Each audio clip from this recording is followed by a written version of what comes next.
Hey, Kliq This fans, want to get closer to the show than ever? Join Kliq This TV. Kliq This TV offers early commercial-free access to wrestling's hottest podcast, plus live audience tapings of their show every friggin' week. Head to KliqThisTV.com now and get inside the show that's just too sweet. The following podcast contains mature language and adult discussion.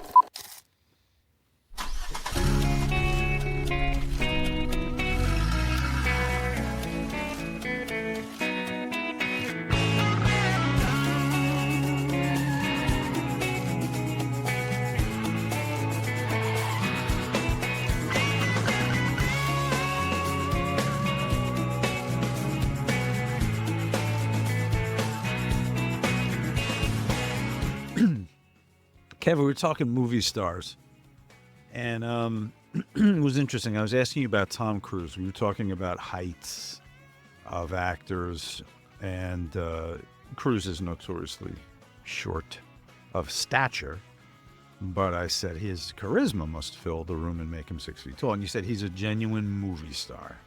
Absolutely. And then you rattled off a couple, like you said you and Austin were marking out when Burt Reynolds walked onto the set. Well, when Burt Reynolds walked on the set, man, me and Austin worked out hard. Did he have time for people, Burt? Oh, God, yeah. Oh, it's like I couldn't wait, like the first, because we were all in, all the prison shit that we shot was in Santa Fe, and we basically had this whole hotel, which was a high-end hotel. We basically was just, because you got to think about how many guys we had, you know, on that cast. Yeah. And every night, we just took over the bar downstairs. And it was just like, all I wanted to do when I met Burt Reynolds was I wanted to hear the Rachel Ward story from Sharky's Machine. Because I remember when I saw that movie, I thought Rachel Ward was the most beautiful woman on earth. Oh, she's amazing. But why? They had a thing? Well, yeah, I had heard they did, but, you know, I just wanted to hear it from Burt, so. Yeah.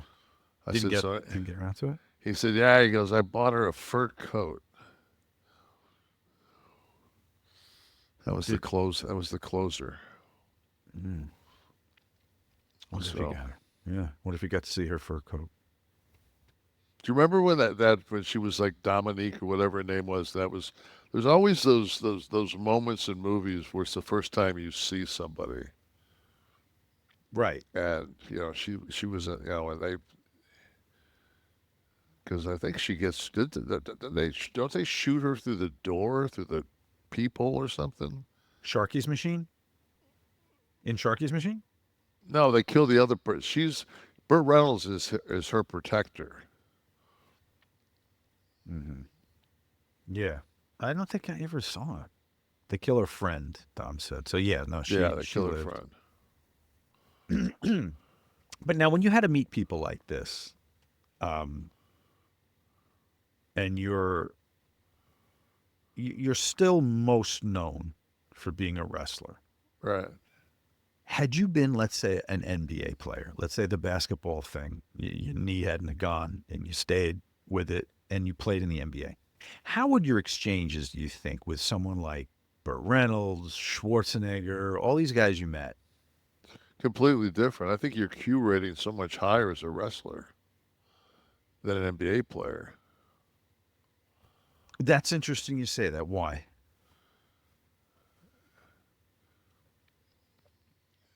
Because there's fewer on top. You're one of like 10 versus. There's so. When you have somebody in a hold in wrestling, all they can do is talk about you and shoot you. So, you got to realize, man, that there was several years in the middle of that NWO run when we were the #1 program on cable TV. So it wasn't like we were lacking eyes. But you think Burt would have seen that more so than watched you playing in the NBA? Yeah. I know what the NBA's numbers were during the NWO. We were on the same network. You might have been done when would you have retired from basketball? You would have gone. You would have turned pro. You graduated college and I would have played. I mean, I would have played as long as I could, but no matter what, I'm best case scenario, I'd have been probably 32. And you When didn't you were- make it. You didn't make any money back then in the NBA. You think you would have? You mean you would have retired at 32? Would have been done. Yeah, 10 years. I don't understand. Shit, good luck. I mean, that's if you have an actual really good career. Well, yeah, that's true. Assuming that you stay as long as you most want people to. they're lucky. I mean, I don't know. I mean, let me look up. I mean, look up how many years did Kevin McHale play? Well, you would have been a cent. Would you have been a cent? 6'10"? No, you might have been a No, forward. I'd have been a forward. Yeah. Forward. Yeah, that's a good comparison, McHale. What do we got? I played against McHale in college. Did he go to Minnesota? Yeah. Yeah. We beat them in Knoxville. They had Trent. He had Trent Tucker on his team also. Did you cover him? A little bit. Yeah. Was he fucking impossible with those No. arms? Those Frankenstein. No, I that's one thing that I was good at was I would watch tapes, and I would always find out which I would go down for days and watch tapes. Back then it was actually 8 millimeter films. Film, yeah. And I would watch films, and I would just try to take away their favorite move, and then try to push them a foot or two away from where they like to. He liked to turn with. He liked to if you were running down to the basket, he used to like to set up on the right block, catch the ball, and then turn and shoot that bank shot. And I just pushed him a little bit further to the baseline, so he couldn't use the glass. He'd be under the backboard. Yeah. So 13 years, 80 to 93. Yeah, and I mean that's a Hall of Famer. Yeah. 6'10". A lot of people, Yeah, I think a lot of people don't appreciate Kevin McHale as Herman Munster for all those years on the Munsters. I think that's. If ever they did a remake, I can't remember who did this as a comedy, as a stand-up bit. I want to say it was Chris Rock, about the 80s Celtics being the ugliest team the NBA ever had with DJ and Bird, as great as he was tough to look at, and then McHale with the bolts in his neck. Yeah, they were tough, man. They were tough because of Larry. I was watching something. I'm trying to look up. Hold on a second.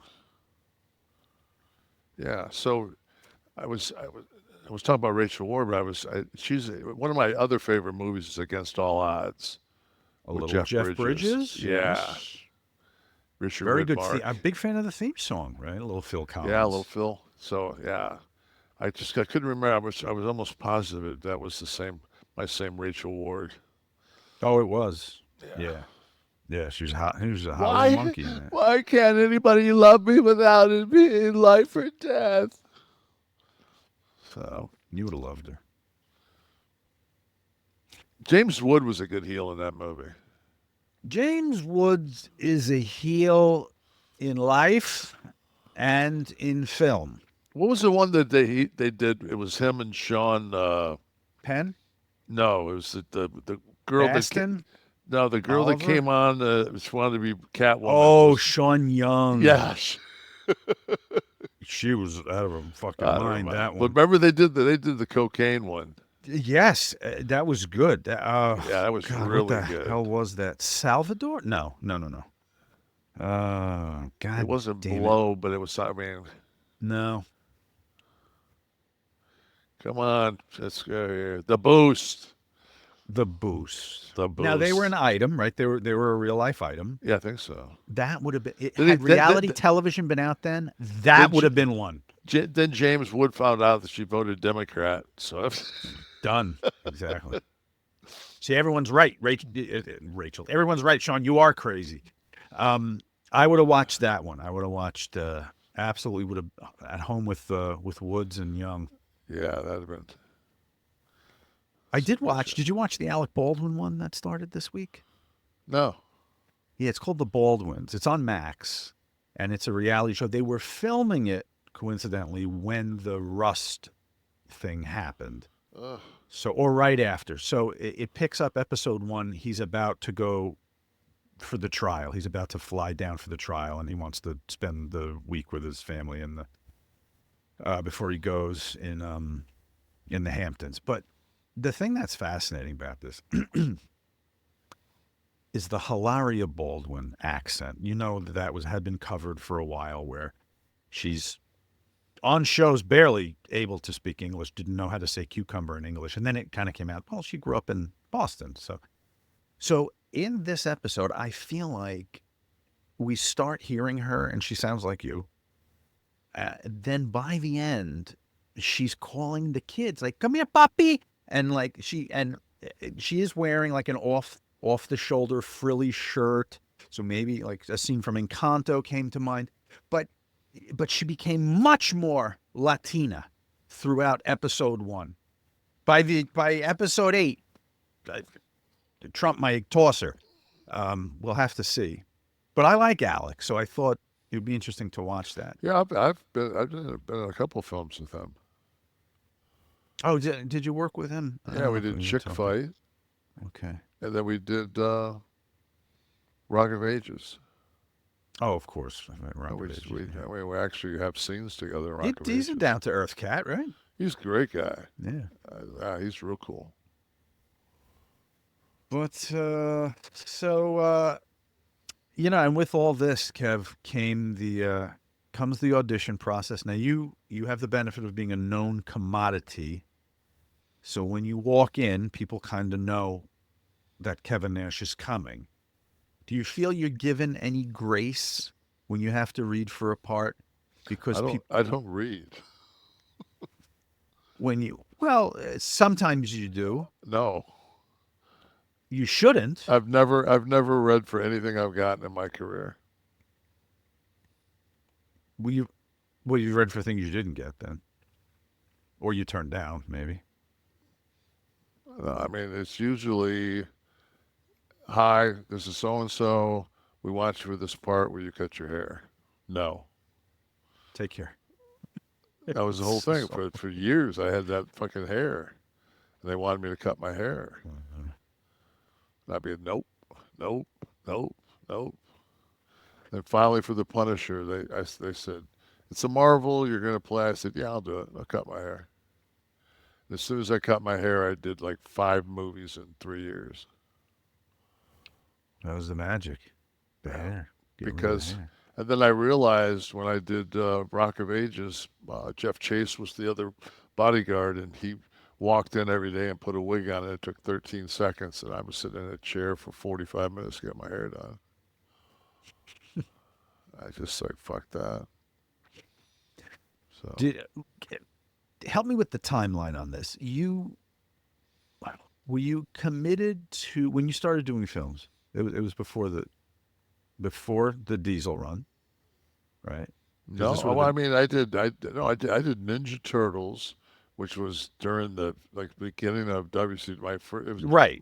That's what I mean. And I was growing my Master Blaster mohawk out, so I was working under a hood at the house shows. Mm-hmm.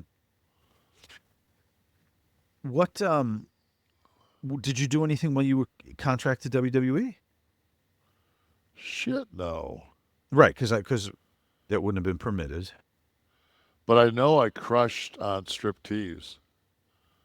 I know I crushed on that. I went and read for the Ving Rhames spot. Oh. And I had heard through the grapevine that they wanted me to come back. And I was the champ at the time. Yeah. You think Vince is going to give me time off to go shoot striptease? Right. So it went to Ving Rhames. What did he ever do? Right. So, well, listen, if you got to lose a part, that's a good dude to lose one too. No, I right? didn't At lose least. it. I never consider myself losing a part. It always goes to I think it usually goes to the right person. You were too black. They needed He was actually Ving to be he was a actually little- too white. He was too white. He was too white. So Oh, some feedback from last week. Kev, BBGCTX says, retired NYPD. We knew for almost an hour that Building 7 was coming down. This is in reference to our World Trade Center discussion last week. They were going over the radio telling everyone to clear the area. I can't believe it's still a mystery that the building was imploded. I watched a really interesting clip the other day. So now I've decided that I'm going to follow this one Instagram. Let me see if I can find it real quick. It's an Instagram page, and all they do is it's just about Conspiracies? no, just the World Trade Center conspiracy. Oh. So let me Say see how Mikey with Pop Rocks is going to be on there. And... No. But so it's called NYC /WTC, and they had an interview with one of the fire chiefs, and he said that he was on the radio with a group of firefighters that made it up to like the 79th floor or whatever it was with their hoses, and they said that there were 2 fires on the floor and they would be able to maintain the fires. And then shortly, like within a minute after that, the building came down. So in his estimation, a guy that had been fighting fires his whole fucking life, he told his boss that they had it. So Doubt 131977 says, being a New Yorker, I agree with Kev.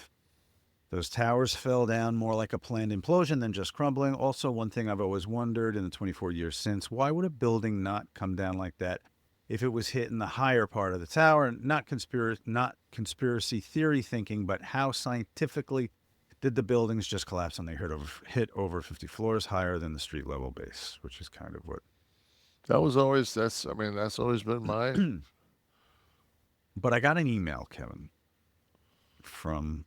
Let me find this. It was too long for me to put in there, so I'm just going to open it. I'm just going to give the highlights of this. It was in regards to exactly this discussion, and this is from Andrew Hulshult, who says, "Who is he?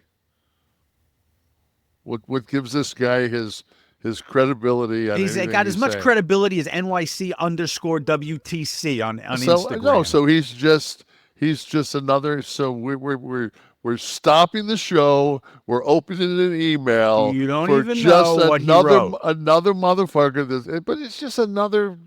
It's a theory. The show's been chock full of them since we started. I understand that, but episodes okay, ago. as long as he can explain the ATA passport, I'm all in. Well, I'll help you with that because I went to the right. museum. There are, in the collection in the museum, there are ID cards from people, badges from people that were in there, the debris from the destruction. Well, why did he have There's his a lot of passport? life that was... Why did he have his passport? To get on the plane? You didn't need him back then. But you could use it as a form of ID. It was before 9/11. He had a fucking driver's license. You could use it to get on a plane. You could use your driver's license. You could, but maybe he didn't have one. Maybe he did. Maybe it's known that he had one. You don't want to hear about how the fireproofing on the floors was blown off when the towers were hit, or that fires don't need to melt anything as long as they weaken the support load, and the beams did, in fact, get hot enough to weaken and could not support the upper floors? Not unless Do you want to hear about not unless he knows the structural architecture, that the beams as they went down got larger. Well, now we need a scientist on the show. No, we didn't have a scientist last week. We don't need a scientist. Some of those beams in the floors below it were 56 fucking inches wide. It was fucking designed and engineered to withstand that. The fire suppression systems were compromised from the collapse of the others, and the lower half had a main feed that was linked to the other buildings. Where's this information from? I mean, I have to read the whole thing then. Well, he gives you the passport one. I'm not giving a pass on that one. I think the passport could have easily been among the debris with the ambulance drivers whose badges were down there, and the people who or the pristine bullet that was in JFK's gurney. Well, he says that he loves us and we're the best. He just wanted to shoot you an email in the hopes that you could turn on the same light in my head and turn it on in your head. If not, no bigger. Yeah. And I even got a picture of... You know what? If one thing's going to do it, it's somebody's email. I got the pic... Oh, Andrew, send another email. Just call it WTC_NYC for the credibility. I fucking told you last week why. When I woke up, it was over. I turned on... I don't know what the fuck that is. The beams and brackets to show how they collapsed. Go ahead. I even got visual aids. Really? Let me show you the ones with the fucking that are standing there that are cut at a fucking angle that look like a thermite fucking cut that they use when they do implosion. Let's pull those photos up. I need a scientist before I look at those. And you explain that away from the situation. When the scientist shows up to explain the thermal, como se llama, then I'll listen. Travelator Hater wrote in and said, changing gears here very obviously, T was about to be a character on the show. Kevin would talk about him and his hobbies and just his general demeanor, and he is to me a T, no, pun intended. The week before he passed, I remember he had the most airtime he'd ever had on the show, and I knew it was only a week or two away before Kevin and Sean were like, fuck it, T, grab a microphone. It blindsided me. I couldn't believe it. I couldn't understand why the show was even on, I guess, the episode after he passed. I figured the message was just going to be short and concise, and that was a wrap on the show. But Kevin saying he would do another show was the best kick-out false finish of all time. Thank you guys, Kev, Sean, and T, and those behind the scenes. Oh, it was T was the reason that I did the show in the first place. But I did enjoy like having some on-air interaction with him more and more. It wasn't that he was going to be a character. He was going to be T, who was playing the character of T. T was T was a character. I mean, it wasn't he was going to be a character. It's not like we're scripted. God forbid. I mean, we're about the furthest. We make Curb look like fucking Shakespeare. This is the Curb Your Enthusiasm of podcasts. Yeah, we have about a 15-minute powwow, and then even when we try to get something organized before the show with the five of us, it's just a round robin on fucking talking about whatever we're gonna what the five of us are talking about. It has nothing to do with the show. Right. It bleeds into the first segment sometimes. And then it's gone. Yeah. But most of the time it's just the five of us, and we're talking about, you know. I remember when Wes closed down his house, before the show, we just kind of talked about closing on his house the whole time and everything else, and we just kind of went, okay, and I think today Wes said, hey, man, 7:30 you start show. Yeah. Yeah, today, right? We were just bullshitting for a half hour. Wes said, hey, we need to start the show. Like, okay, we didn't open the door for the studio audience off till rather late. It's it's one of those things that it's just you try not to turn the news on every day. So today I said, you know what? I said I'm going to put the news on, but I'm going to put on Fox. I'm not gonna watch anything but Fox today. So I watched Fox for an hour, and Laura Ingle came on. She was on some other woman's show, but she came on and she was doing a kind of a spot for like later on. She on her show. I think she's on at 7. I'm not sure, but I think she comes on at 7, and she was down in Gitmo with her colleague, the Secretary of Defense, that used to be on Fox, Pete. And I did not know that Gitmo was like 45 square miles. I didn't know it was that big either. The size of it. And I thought to myself, I'm like, so if we got 45 square miles of base down in Gitmo, and we're going to bring, like, can't we? I mean, I don't know what Gaza is in square miles. Was it an 8x4 maybe? What was Gaza? There was that much room in Cuba. He was big. It's not that big. Shit, man! You ever look 45 at Cuba? square miles. But go ahead. So go ahead. Palestine. You're talking about Hamas, Gaza. Let's see, it's 100. So 141 square. 141. So they're gonna have to fucking tighten it up. We have to do some high rises. Yeah. How much is beachfront? So you want to move maybe some residents from Gaza to Cuba? Is that what? Well, they said they were. I mean, that propose? was what didn't Trump say he was going to move them someplace nice? I figured the tropics would be nice. Caribbean, sure. I got dry patches on my arms now. What is this? I'll put tallow on it. Yeah, I guess. But why the fuck is this shit? Is this 50? That all this shit starts to happen? Oh, dude. My legs from my knees down, if I don't put like that Gold Bond on them like 5 times a day, I look like the mummy. You ashy? Oh, fuck. I first felt it on my shins. Yeah, that's Like where it starts. Oh, is it shingles? What do I have? It's just dry skin? No, and then you get these things called barnacles. I'm telling you, man.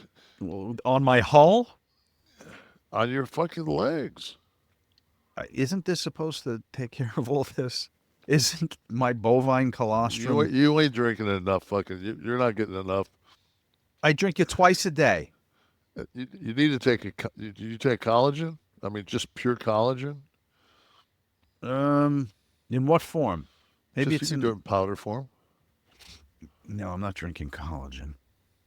I need to drink collagen now too? Yeah, you put some collagen. Will that help I have to, and I'm not doing enough, and I guarantee you're not taking enough vitamin D. I'm probably. You got to have it with K. It's just Isn't it with the thing with you just piss them right out, Kevin? Let's be honest about vitamins. Not D. No, D's not water soluble. Can I just stand in the sun for a few minutes and get my vitamin D? Yeah, if you good luck in Jersey for fucking 9 months out of the year when you don't have any.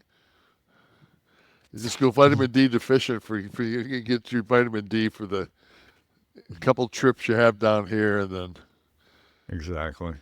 So for the 2 weeks I get to sit in my pool yeah. up here.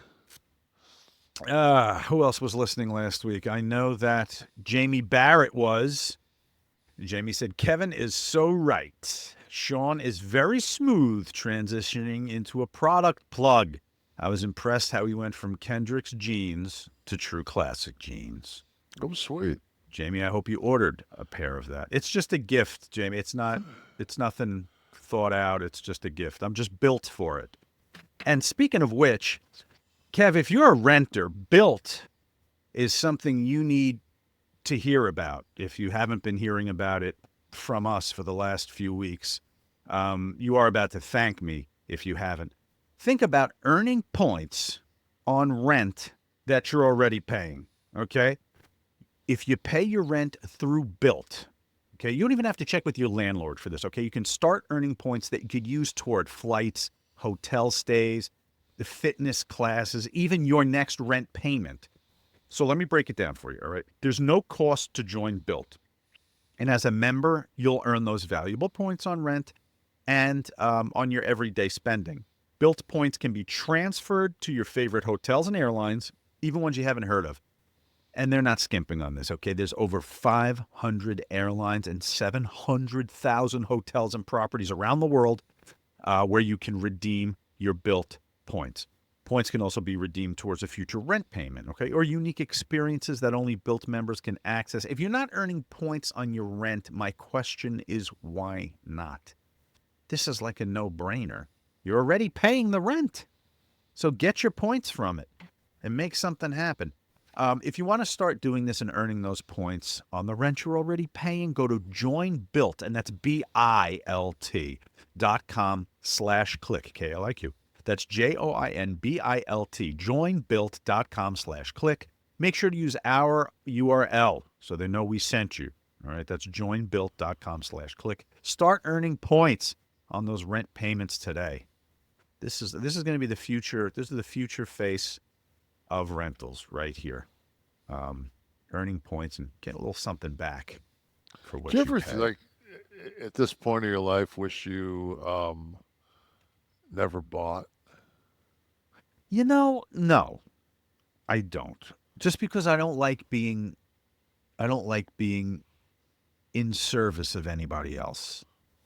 I want the freedom to do what I want. If I want to knock down a wall, I want to be able to knock down a wall. I'm not knocking down a wall now, but like when I got this place, I did a lot of work on it myself, and you get permission from people, or like just I don't know. I want the freedom to do whatever the hell I want. I saw a thing that was very interesting. That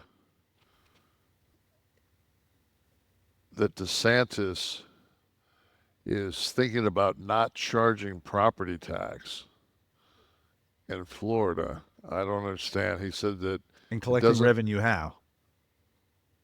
I guess buying the Florida Gold Card, which would be you can be a resident of Florida for $1 million. To buy in. Yeah. Yeah, you'd be it actually made sense. He said it doesn't make sense for him that you buy the property and you should own it, but then you have to pay property taxes every year. And I was just like, I'm all for that. Like, no income tax, no property tax. Okay, so let's read this for those listening. It says that he says property taxes are an oppressive form of taxation, likening them to paying rent to the government for living on one's own property. I'm with you, Ron. See? How are you paying your firemen, police, roads, and teachers? Well, he doesn't pay teachers.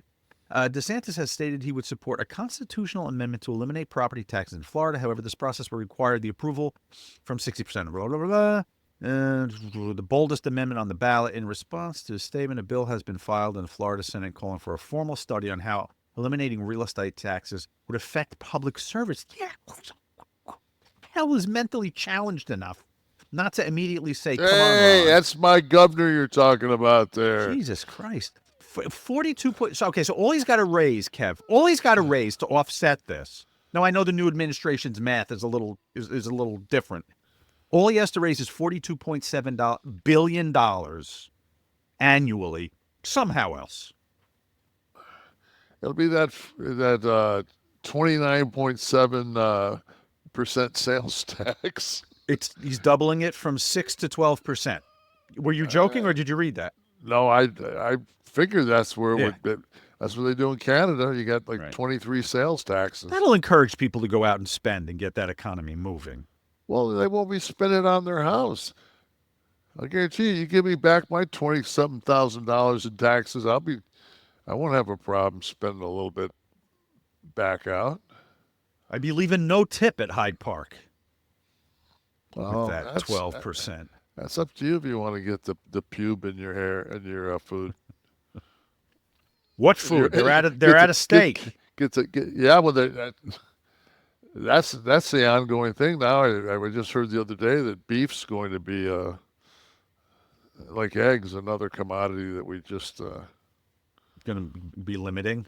yeah. Did you send me that or did someone else?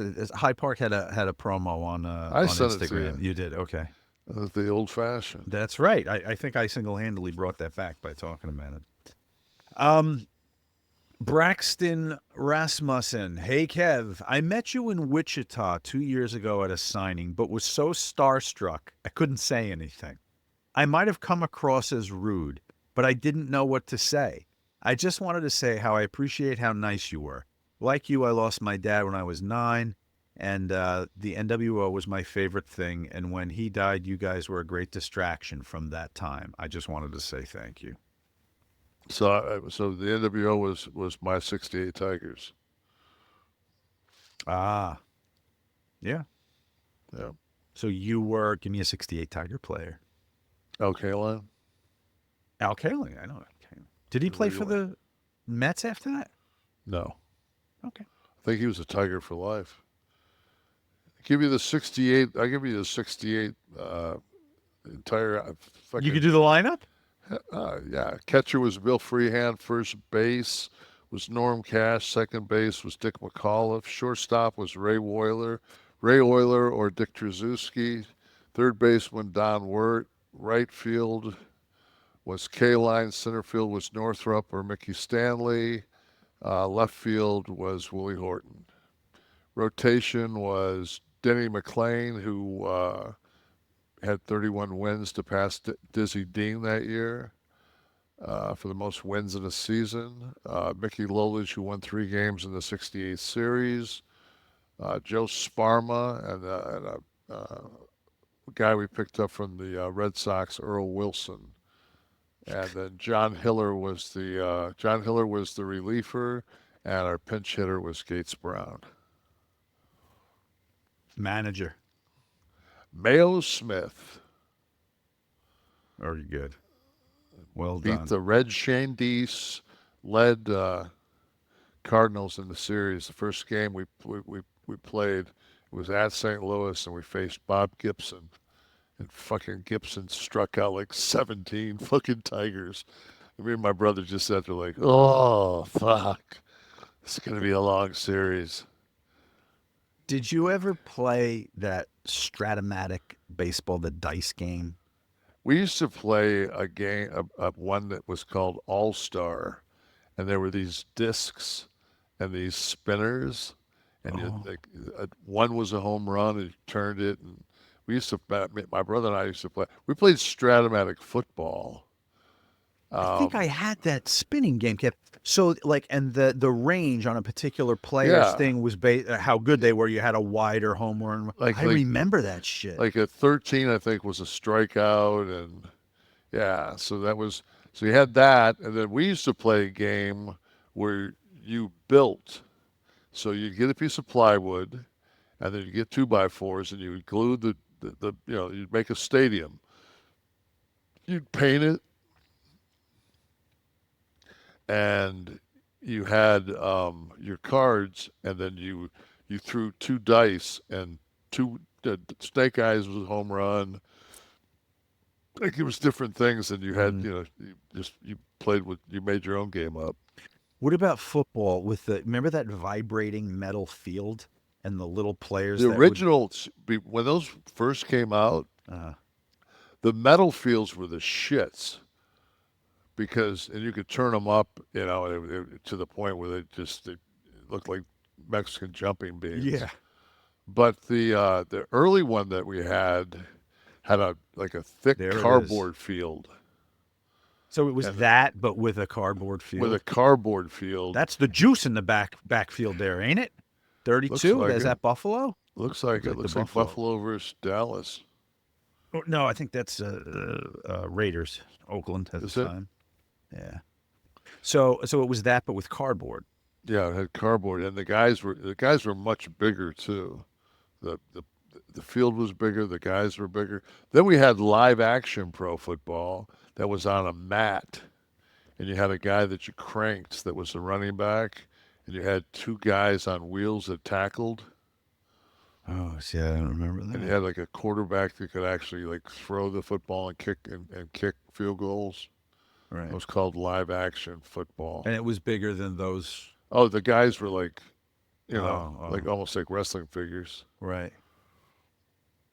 So when I was a kid, I was obsessed with. They came out with similar to the Stratomatic baseball, but it was wrestling, and so each card, each sheet was a different wrestler, and they had different properties and their move sets and like what the dice range for submission was. If somebody was like Andre was only snake eyes, whereas your average wrestler might be a 2 to a 5 was if you got him in a hold, that was the submission.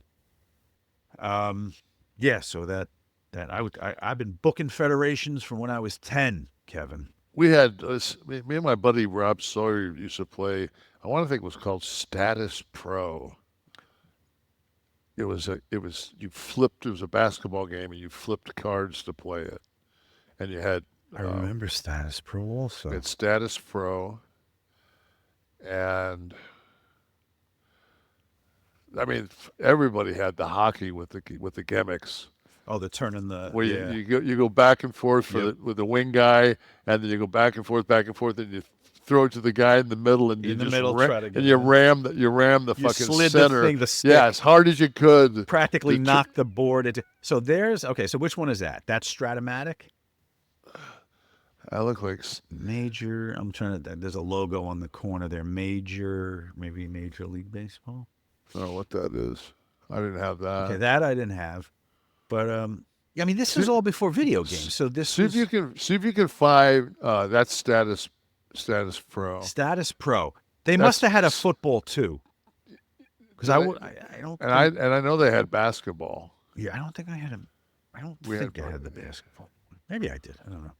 But these were all before the video games, right? And then the first things Oh that God, came in yeah. were the little handheld Coleco games, and then it was like in television and ColecoVision and stuff, and all this shit fell by the wayside. But Do you remember that game Basket where you had like little levers and you flip you shot a ping pong ball? 100%.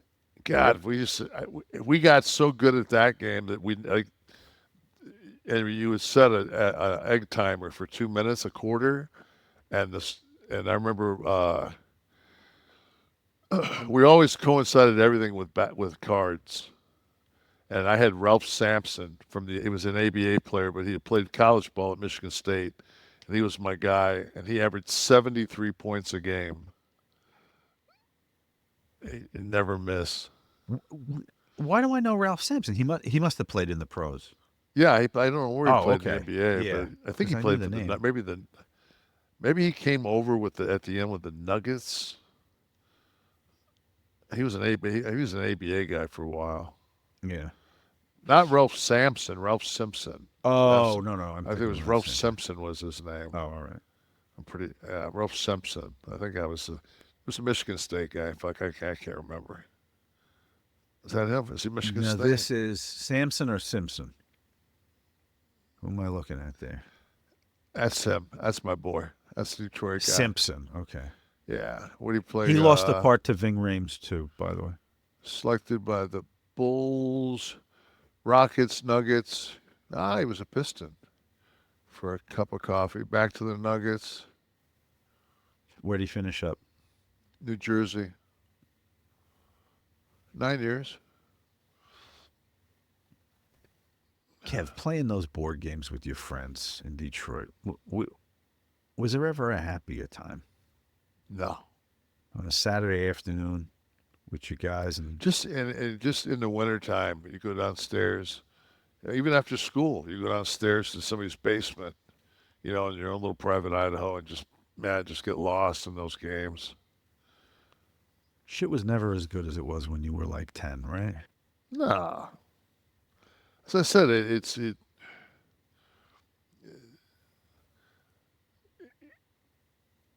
when you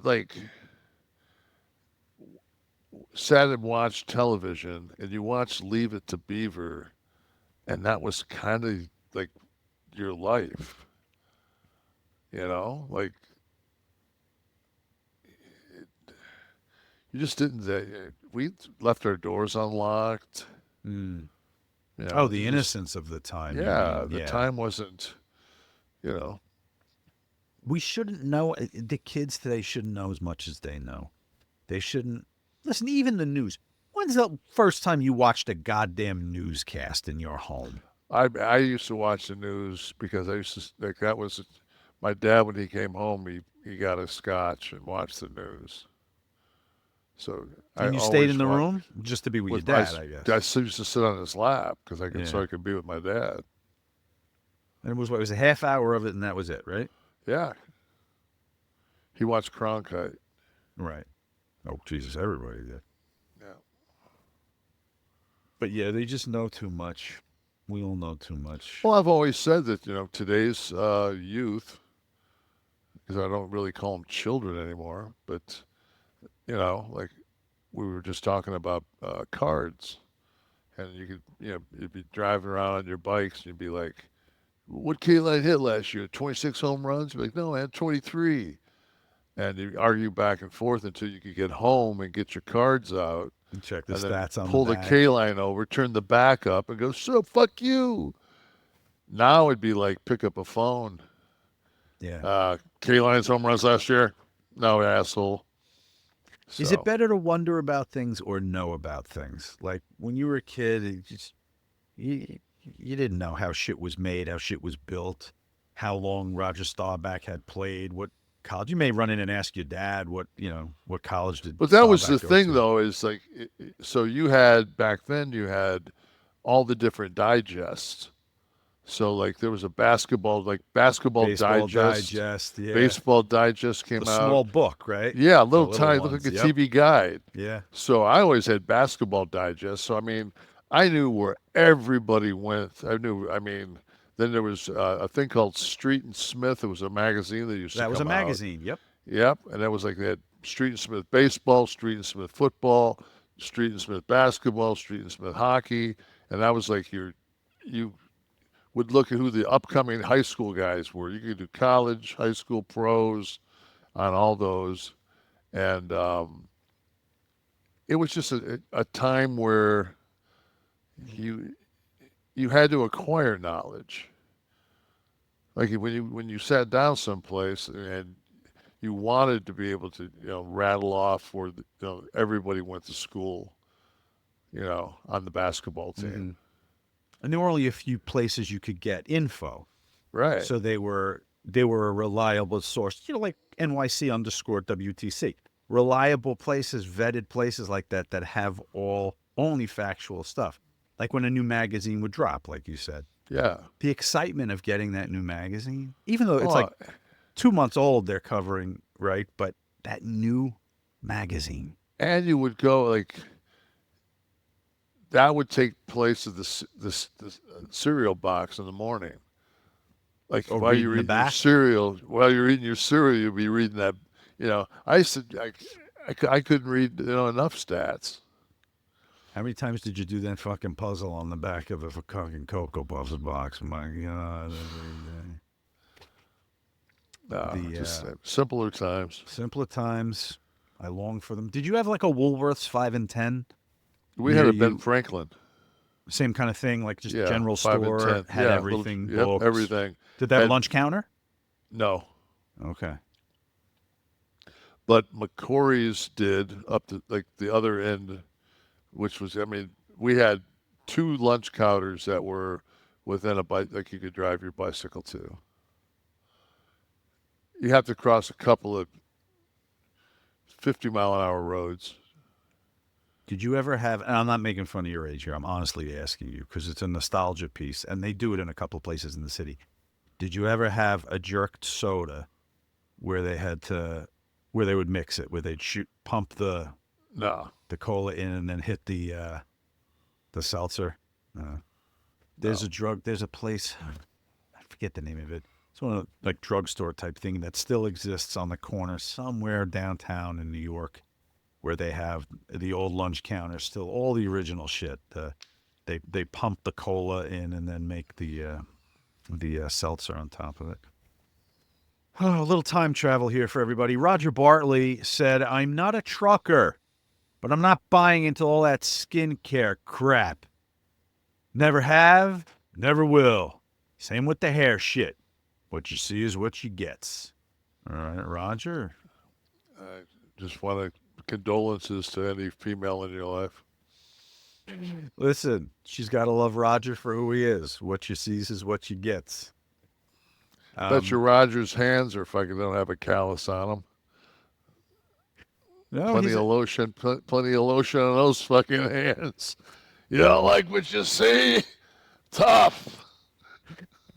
that's where all the lotion's going. It's not hitting his face. Maybe Oh. maybe something else is. Doing the Gaylord Perry.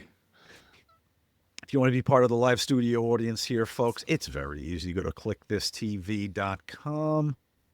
Join us for our pre-show, where we just basically the five of us catching up on our week and getting ready for the show. Jen Vargo saying, my mom said I loved Walter Cronkite's voice when I was little, and I had to watch him. That's interesting. He did have that very, very distinct delivery. Don Dugan, Who's Who in Baseball. My dad had every year from 1960. Now, that was a book also, right? That was a small booklet? Yeah, and then So they Who's also Who? had, I remember Louisville Slugger baseball bats put out the Louisville Slugger baseball guide every year of all the guys that usually, I think he had to hit like 20 home runs. But that was a cool little small, you know. Do you remember on your baseball cards, and we might have talked about this last week, where if they only paid for like one particular year or one card brand, if they only paid for the Players Union license, it would be the player's name, but they didn't pay MLB to show the logo, they'd have to color it out. So like someone wearing a Pirates hat, it would just be yellow. They'd mark out. I remember we talked about it. I also that guys would get traded, and it would be too late to get. They wouldn't have a photograph of them in the new the new uniform. Yeah. So they would just black out their hat. Yeah. It was one of those. Because guys didn't get traded back then. Did you flip cards? I never did. No. None of my friends. No. I always hear, "Oh, we were flipping cards." No, we didn't do that. That was for sissies and shit. Our cards are like. We always had everybody made sure they had like the big wide rubber band around their cards.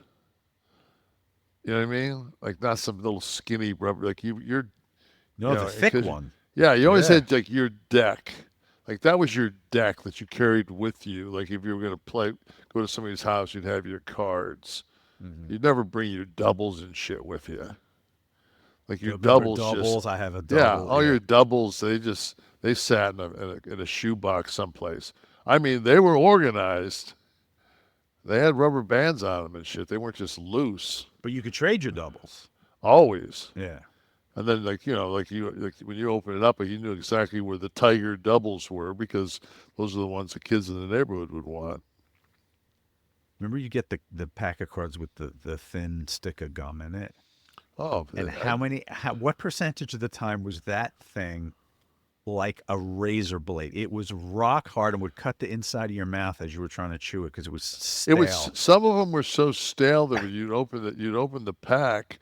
And it looked like shattered glass. Yes, exactly. They were. I mean, it was just. But how great was it that the card that the gum was on smelled always, like it? Yes, it always smelled like best. It had like that little bit of a powder coat to it. Yep.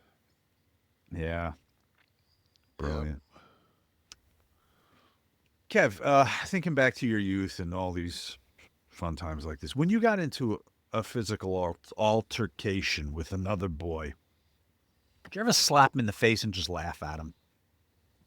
Because I'm watching wrestling lately, and those are the kind of altercations between two men who fight for a living, purportedly. Right, old slaps. How they're solving problems. A slap and then a sardonic laugh at them. What I like to do when I'm jawing with somebody, like I'm getting in somebody's face, is I like to think about in my mind if I had a really ill-fitting set of dentures in my mouth, exactly what kind of facials would I be making if Logan I Paul had. doesn't have dentures, does he? I don't know. That opening segment of Raw, I'm like, what is he doing? Yeah. Please, Logan, watch that back and like, you've came out and you've told us that you don't need the money, that the Paul name is a household name in combat fighting. I mean, And then a good slap. a slap and a run. Got a little hard way too, right? You think it was hard I way? don't know. I couldn't tell if it was a hard way or if Phil took the blood capsule to sell it. Is the Seemed capsule off- done? It Is the seemed capsule off. done? It seemed awfully red. Would you want it to be green? I mean, No, it just seemed awfully like the way. I don't see how a slap would cause that much blood. right. You knew it was coming, so I would hope you'd grit your teeth.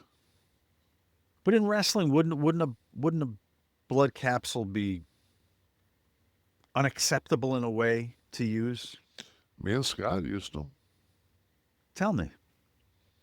I think it was when Scott and I were wrestling each other. What was that? Halloween Havoc. And Scott went to I was pissed off at him because he was drunk and he came to the ring and he was acting like he was drunk, but he really wasn't. And he fucking lit me up and he went to my body with body shots because he threw such great punches. And I took a couple of blood capsules. I had a couple of blood capsules hidden over by the steps too, so I got like a double dose. And I had that hair, so with that hair you can hide anything. Mm-hmm. And I remember we came back, and some of the old timers like Piper and guys like that were like, "What'd you do, man? Did you gig your tongue?" We went, "Fuck no, we didn't gig our tongue.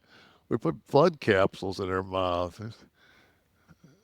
Roddy would gig his fucking tongue, Yeah, it's wouldn't not he? 19. But there's always those stories where Steamboat, filled the condom with blood, and you bite into the condom. I just don't want to put a condom in my mouth. We did an episode. We had a show with Scotty called Raven's Wrestler Rescue. We were trying to. The shoot interview thing was running its course, so we tried to do reality type programming for a little while toward the end of kayfabe commentaries. And so this show, Raven would go to an indie show. He'd find a wrestler whose gimmick wasn't working, and he'd make him over, teach him how to do the promos differently, and just basically give him a makeover. And then the last segment, we'd send him out for a show in front of the crowd and see how if it went over or not. And so for one of the shows, he's trying to get this kid to do the condom thing.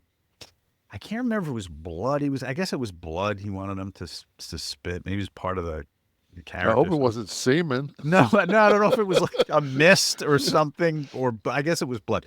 So they fill it, and the kid's trying to break, and it's bouncing from to one side. He couldn't get his teeth to grit on the condom. After 15 minutes of shooting, Scotty's like, "Well, we don't do that shit anyway, so just spit the fucking thing out." And that was the end of that. But we did try the condom. It didn't really work. Yeah.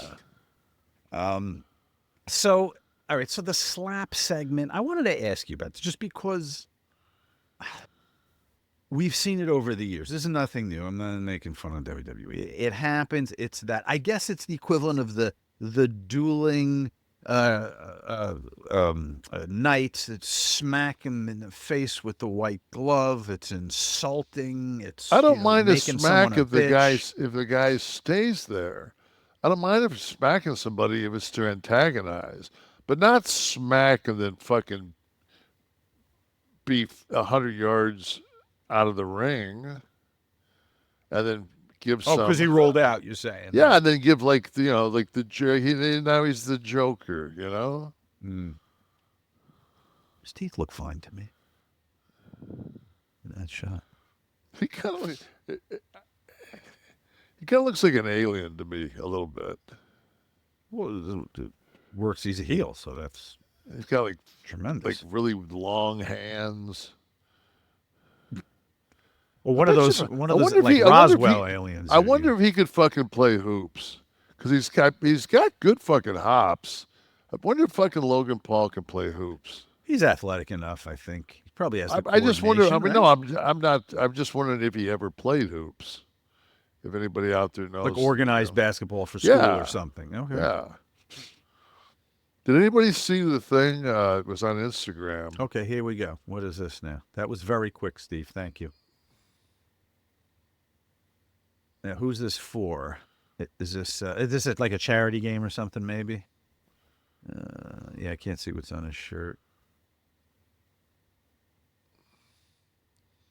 I'm guessing it's a charity game based on the makeup of that team. I mean, can we see him go to the hoop? I don't know, Kev. What did you think of that layup, Kev? He would have been more impressive if he would used his left hand on the left side. I was going to say, he switched hands and put it up. So what the hell is on tap for WrestleMania? We're here. It's the beginning of March. The only thing we've got is Gunther and Where's it going, though? I mean, obviously, it's Punk and Paul, right? Probably it's in some combination. I would think Punk and Paul. Something. It's going to happen. I thought the highlight of the show to me was I actually like the Gunther squash. I haven't seen a squash in a long time. He did a good job on the squash. Okay. Let me think. The show was like a half hour longer than normal, right? Wasn't it like 2.5 hours this week? Oh, I didn't pay attention to the run. I think it was like yeah, it seemed longer. I think it was 2.5. And that's with no commercials. I'll tell you what I thought was good was the match quality of the IC girls match. And the girl that's the champ. I'm horrible with names. The other girl that did the job. I just it was so back and forth and such a good match, and then it was just like, okay, we got our time cue, and it was like one move and she got beat, and I was like, fuck. Well, you could tell when they called it. Yeah, it was When they called just to go home. the finish was just boom. So Then you had title change too. The ladies' tag titles, of course, Yeah. Liv and Rodriguez. Yeah. which I mean you almost have to do because Jade's coming back, and you don't want to. They can't have the belts because Jade and Bianca were the tag champs, so you can't have. Mm-hmm. They've got to get strips. That just makes sense story wise. Let me think what else I liked. What's The Rock gonna do? I don't get it. He's gonna be a part of it. Clearly, I mean, he's back now in March, so something. He of course he is. I guarantee you that, the numbers when he's on are, I'm sure, much higher. Is he gonna work? Don't know. I don't know. I don't know with this whole soul thing, and then He wants his soul, bro. yeah, well, His father was the soul man. I thought Rollins and Cody had a good promo segment. Mm-hmm. I thought that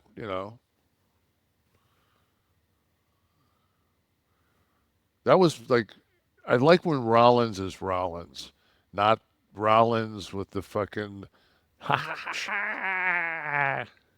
like, don't be a character, man. Just be you. You've been around long enough. You just watch Phil.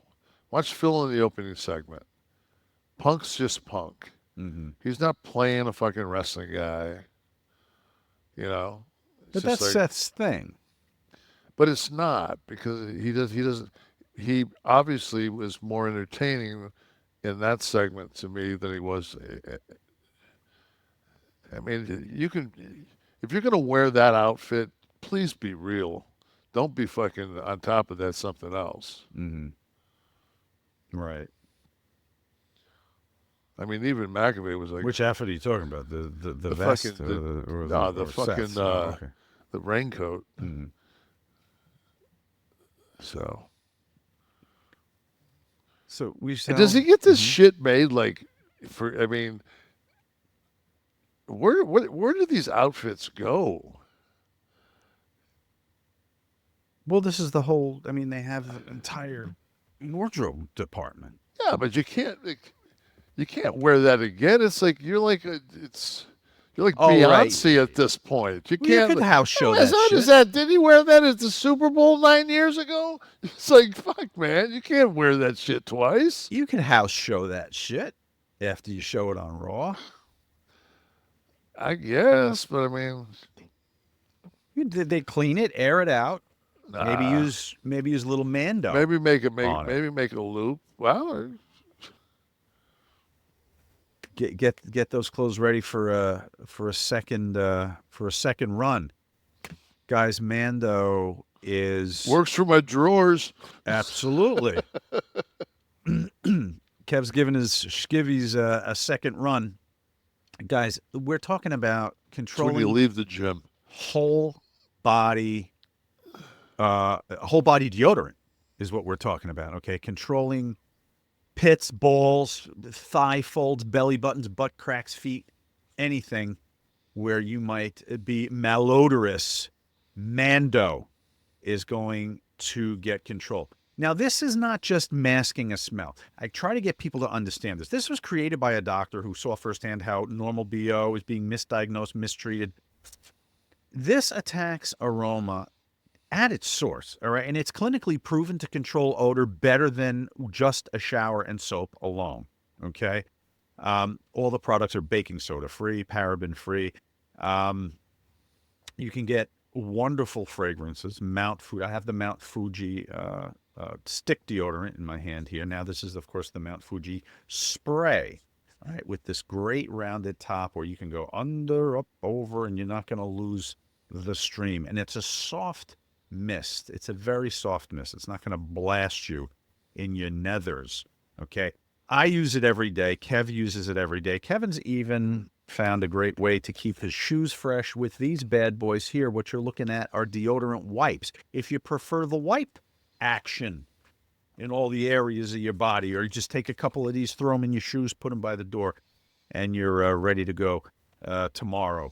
A good summer tip, how to keep your sneakers fresh. Guys, what more do I have to tell you? You've got the complete set for your body and the complete set for your set. All right? Try America's #1 whole body deodorant formula right now. You can find them in Walmart, Target, other retailers across the country. For the best deals, go straight to shopmando.com. And their starter pack is perfect for new customers. So I want you to go right now. We'll give you a second. All right? Go ahead, go. You get solid stick deodorant, cream tube deodorant, 2 free products of your choice, like a mini body wash, the deodorant wipes like I just showed you, and free shipping. As a special offer for listeners, new customers are going to get $5 off a starter pack with our exclusive code. All right, that equates to over 40% off your starter pack. Use the code KLIQ, K-L-I-Q, at shopmando.com. That's shopmando.com with the promo code KLIQ. Support our show and tell them we sent you. Smell fresher, stay drier. Boost your confidence from head to toe with Mando. Love me some Mando. I actually, the other day, I came home from the gym and Tamara wanted to go get something to eat. So I was just like, should I take a shower? And I went ahead and just hit the pits and the crotch with the Mando. And That's all you got to do. yeah, that was cool. Yeah. And even and driving over, Tamara didn't say anything. Like when I was in the car, she didn't say like, "Oh, Funkasaurus." Did she look over and say, Kev, what are you doing to your skin? Your face looks amazing. I'm at like at my maintenance level right now. Or my Just, I'm she's going to have to give you some leeway. Yeah, I'm not getting any improvement. I'm kind of the tallow has filled the cracks that it's going to fill. Yeah. Right. Speaking of spraying the cracks. So I went and got my Cadillac yesterday. Okay, so now you have it. It's done. It's in the garage. Yep. Okay. What may I ask? What the post-purchase operatives cost? Oh, maybe 7. Not bad. No, I thought I was going to. but I mean, it was over like 10. it needed a new fuel injection system. Mm-hmm. It needed the engine's not stock. It's a basically a race gun headers. It's a racing engine. Mm-hmm. So it needed a new alternator, a new battery. It needed a bunch of just the guy kind of like had the engine dropped in and tried to jury rig around it, everything else.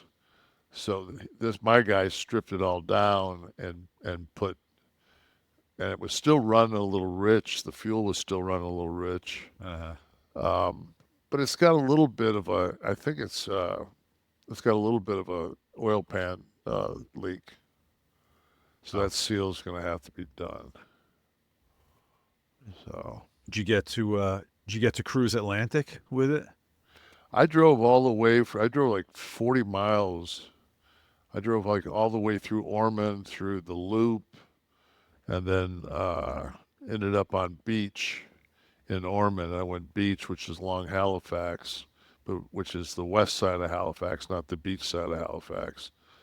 And drove it to Granada, went over the Granada Bridge, and then took Halifax Road on the beach side. And it was, but the thing is, and this is what, you don't think about this until you do it, and then once you do it, it's like, okay, this can't be a part of my life. This car can't be a part of my life. What do you mean? Because I stopped twice, once to do something and once to get gas, and it brings attention because of the car, which immediately has people doing this. Right. And I hate that. It's like the fucking asshole that responded to our comments of my privilege of being pissed off because I'm going to get fucked with in Europe on my European vacation. And oh my God, like talking about privilege. Number one, I'm 65 years old. I just drove a fucking Mustang for 18 years. I don't think I'm very, very, very frugal. You're very frugal. And my wife spent basically 30 years sitting around the house waiting on me to get done with this, with a 300 day a year fucking job. And if I can't take her on vacations now in our twilight, which we really can't, because, and the thing is like, I have friends that are very concerned, that are at the same part in their lives, same place in their lives, in their 60s, that are getting ready to do another vacation to Europe. And they're very concerned about going over there and being Americans. Because it isn't like, we're looked upon with admiration. Yeah, to say the least. Perhaps as we once were. The most desired culture worldwide. When you look at when you have a UN vote and you're voting along with Iran and Russia, it's unbelievable. Yeah, a little bit of to me, just it's eye opener. But then again, I didn't vote for Mr. Trump, so obviously that's what the country wanted. That's the country that's the direction the country wants to go in.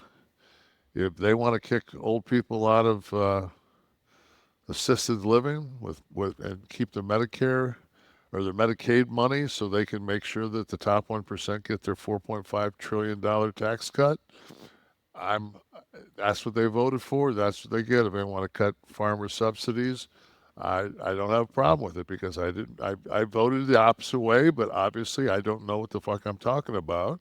I'm a libtard. So they can have they got it. But at the same time, I don't have the option or the ability to put on a pair of sunglasses and a baseball cap and go someplace and be incognito. No, you wouldn't. I'm not a tall guy. I'm an NBA tall human being. When I go someplace and you Google me, I come up, you're like, fuck, that's him. And then you look up my net worth and I'm somebody to fuck with. Now where does it go from Especially there? if you've got bad intentions. So don't tell me I'm entitled or anything else. I should be entitled to fucking live my life and not get fucked with. That's what I should be entitled to. But I'm not. Oh, so isn't it so upside down now where after working hard, saving money, putting yourself and your family in a position where if you want to go on vacation, you can go on vacation.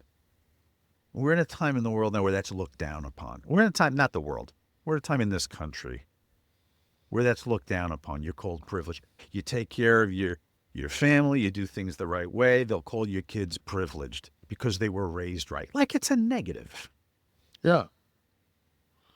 God forbid that I didn't buy like rims for every car that I bought in my life, that I put that money into some kind of Right. A mutual But if you fund. blew it all on rims and had to suck dick for food money, absolutely. you're somehow Yep, that's it, status. man. Yeah. You're chill. Upside down. Florida man, Jersey guy. Let's do this. Two headlines. Two actual headlines from the news. One, a Jersey guy. One, a Florida man. And Kev, just hearing the headlines, we'll be able to discern the behavior of each. First headline, Kev. Man accused of child abuse, making children kill pet pig with a hammer. Second one. One more time. Oh, yeah. A man accused of child abuse for making his children kill their pet pig with a hammer. All right. And second story, wealthy pet store owner shot with crossbow after exotic bird robbery. First one, man accused of child abuse, making his children... I got to go with Florida man first and then New Jersey second. It's hardly a challenge anymore, is it? That is correct. Well, I just can't see Jersey having like I know that like Southern Jersey has farms, but that's. Well, Glenn Burt is the man in question here who was accused of the crime. Let me see here. Oh, it's a video. I don't have text on it. That's fine. It was Glenn Burt. There he is. The pet store owner shot with the crossbow. This was in Saddlebrook, New Jersey. A pet shop in New Jersey has been subject to a series of crimes in recent weeks, with an expensive bird stolen from the business in one case and another, leaving the owner shot in the face with a crossbow arrow. Poor Mr. Raymond Carey. Oh, no, he's facing the charges, so it's the Raymond old Carey from bit. Hasbrook Heights. If you're going to go get a bird, go to Birds by Joe 2, not the first one. Would you like to come up to my place and pet my bird? That was very Dice. That's where I got it. Remember that? My bird. Come pet my bird. You ever watch his Instas? They're unbelievable. Just walks up to people in the airport. Excuse me, sir. Are you the artist, the magician that's got with the instrument? The guys in fucking baggage claim. What? You? Are you? Do you have your instrument with you? You want a picture with the face? You don't want? No. You know, all this talk about childhood, Kev, and I immediately go back to something that doesn't exist anymore. Saturday morning cartoons. Not that there aren't cartoons on Saturday morning, but it's not a thing anymore because kids just watch cartoons whenever on their iPad. There's no set time for programming. Do you remember when they used to like show the lineup? What do you mean? Like, so you would sit there, and they would have like, okay, ABC. This was going to be their Saturday cartoons, from like 8 to 11. Then Yeah. you know, like, oh my God, Frankenstein Jr. Right. And then they started to the point where they would start to go into they go from animation to HR Puff and stuff, and Yeah. And then college football would start. I knew it was over when the college football coverage would begin around noon, maybe 11:30 noon, and with Chris Schinkel. don't remember Chris, but there are the lineups, Kev. This could have been the very year you're talking about. Let me see which one. Let me see. No, that's after my. The Hardy Boys. I see the Hardy Boys down there. That's way after my. Starting Saturday, September 12th. So with the new school year, they would drop their schedule. Who's that? What is that second? What's the second one? That's not Wacky Racers, is it? No. No, Motor Mouse. No, that was way after I was a kid. Some monkey show, Lancelot Link. I was around for a while. Jerry Lewis. Will the real Jerry Lewis please sit down? There was a Jerry Lewis cartoon. Skyhawks. A little pilot show there on the bottom. Looks like the scene where, from Airplane, when he asked him to come in the cockpit and asked him if he watches Gladiator movies. So in addition to Saturday morning cartoons, the memory that's conjured for me is cereal. Eating cereals, the Cocos, the Fruities, all the Frosteds, all those. And now, Kevin, we can eat them as adults without all the sugar, and get the protein we need because of Magic Spoon, a nostalgically delicious cereal that tastes just like all my childhood favorites, but without the sugar and a ton of protein. If you're already a Magic Spoon fan, good. Then you're probably buying the cereal and eating them on a weekly basis, but now you can have the treats. They've turned their super popular cereal into high-protein treats. They're light, crispy. They taste just like those classic, crunchy cereal bars. Magic Spoon's brand new treats are so delicious. They've become a favorite part of my day and can be yours too. Maybe you work out, you need a little protein after the gym. Grab one of those Magic Spoon treats. So their cereal, just so you know, every serving of Magic Spoon has 13 grams of protein, 0 grams of sugar, and 4 grams of net carbs. So you can feel good about what you're eating. The most popular flavors currently on the charts are fruity and cocoa, but there's so many more. Now, the treats are an easy way to get 12 grams of protein on the go. And for the first time ever, Magic Spoon treats are available now in grocery stores in delicious flavors like marshmallow, chocolatey peanut butter.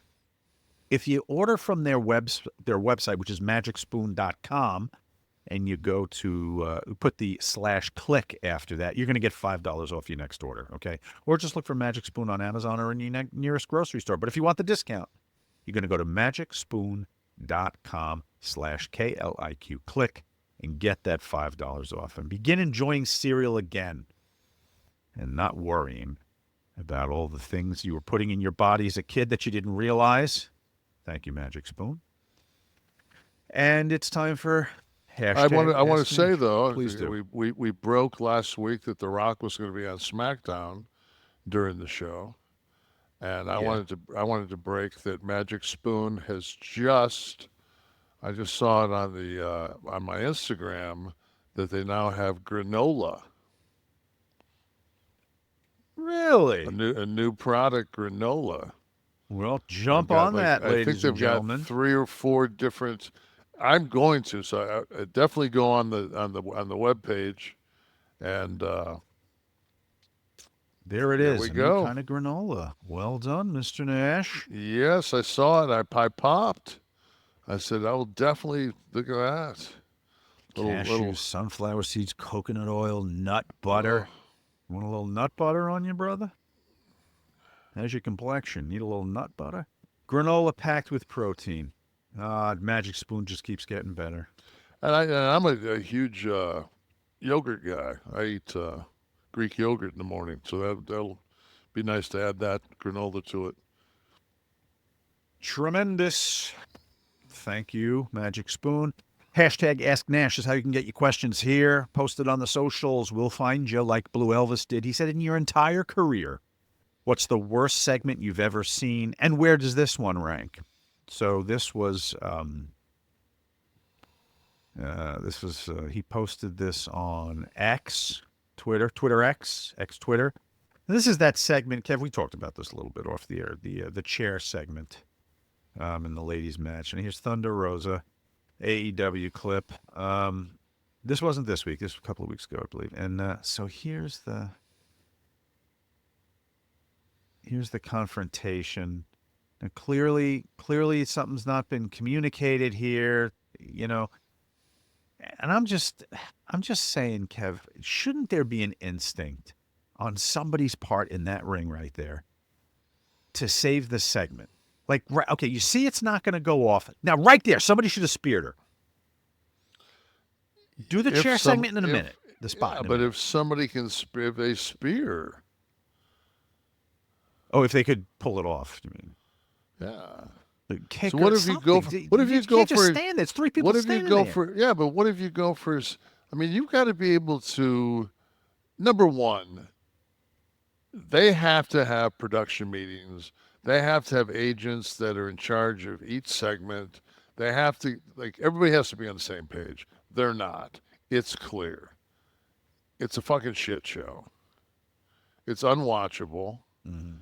But if you decide to fucking call an audible and go in for a spear and she decides to swing the chair, now you're opening yourself up where you can't protect yourself. Now you're going to take a wielding chair shot to the top of your skull? No. I mean, watch the fucking kick her in to get close, kick her in the stomach. Fine, something. Tell her fucking, you know, say, if she doesn't drop the chair, say, I'm going to kick you again, drop the chair, then pick her up. Everybody can slam somebody. Slam her on the fucking chair and fucking get the fuck out of there. Yeah. But it just... It's a performer's instinct. I'm just wondering where it is. Like when someone drops the line. I was in school and someone dropped the line. When I watch that, I'm too busy looking at the one girl, the tan girl with the nice figure. That was all Nash right there, yeah. Yeah, I'm just like... Got the height for Nash. I'm thinking like, hey, could you get out of the way so I can look at the broad behind you? And fuck the chair. Yeah. Mark DZ. Is that the girl from Australia? Steve, is that the girl from Australia? No, it's not her. Who is that? Penelope Ford. Penelope Ford. Mark DZ says, hey, Sexy, you ever get blitzed and hit the gym? I took a teaspoon and a half the other day and had the best back workout I ever had in my life. Love you fuckers. 11 soft. I used to get stoned to go to the gym all the time. That used to be like, I used to roll, I would roll like honey blunts. And I'd smoke half a blunt on the way to my workout, and I'd smoke the other half home. That used to be my ritual. And how'd it do for recovery? Did it help you with the recovery of the honey blunt? Who cared? Not you. Question from the audience: Who's here? Who's here with some love? Part of the 11 can't train soft legs. club. I can never train legs stoned. I can train everything else, but I can never train legs stoned. Interesting, right? Ivan Garcia, is Chevy Chase really an asshole behind the scenes? I hear this a lot. I don't know. Okay. Oh, he's asking me. I don't think I ever did anything with him. I've never done anything with him. But I do consistently hear there's a bit of a personality defect there. I love the vacation movies. What can I say? Who else? Who else in the house? Ace Ramon, what's your favorite wrestling gear? So which era, Kev, was your was your favorite gear? The favorite wrestling gear I wore? That you wore, I assume, yeah. I was always partial to the early Diesel, which was like the rip-off 68 Elvis return. Hard to move in the pleather pants? No. No? I worked in pleather pants my whole career. Yeah, that's true. You kind of did. Who else from the house? Anyone else? I know I have some more questions here. EP, in your opinion, who is the best enhancement talent during your initial run in the WWF? Hardy, Jeff. I do forget that as a young, he was like 17, wasn't he? Yeah, he was by far the best. Yeah. We call him Vanilla Ice. We had some questions last week we didn't get to from some of our friends in the 11 Soft Club, so I want to do them here.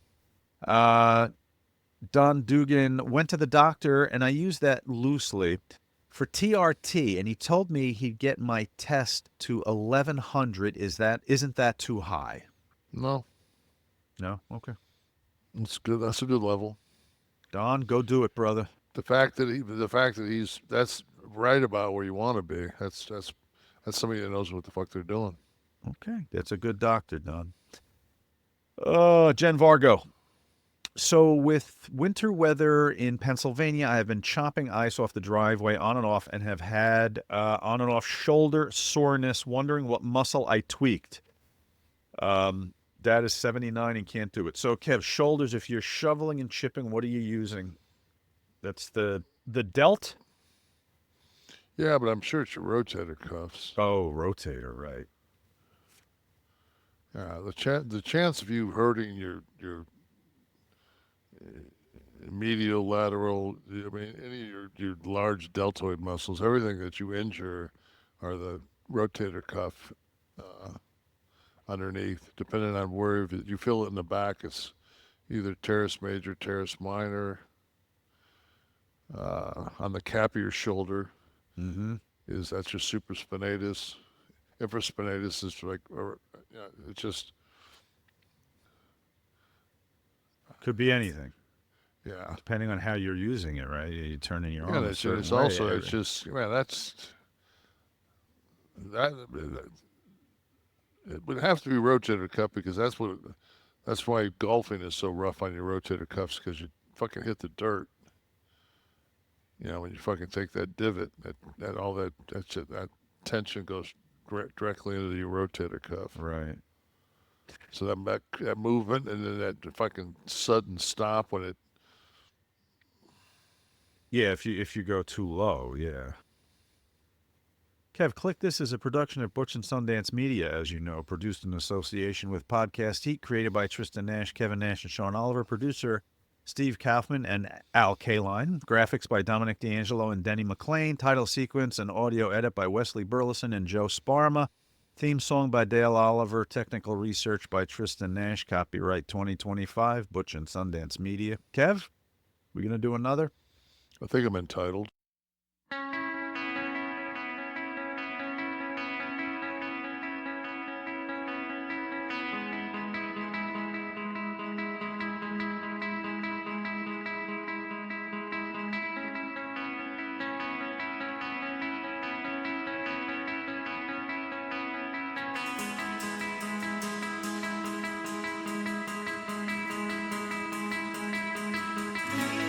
Let us free.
Yeah, the customer service never answers the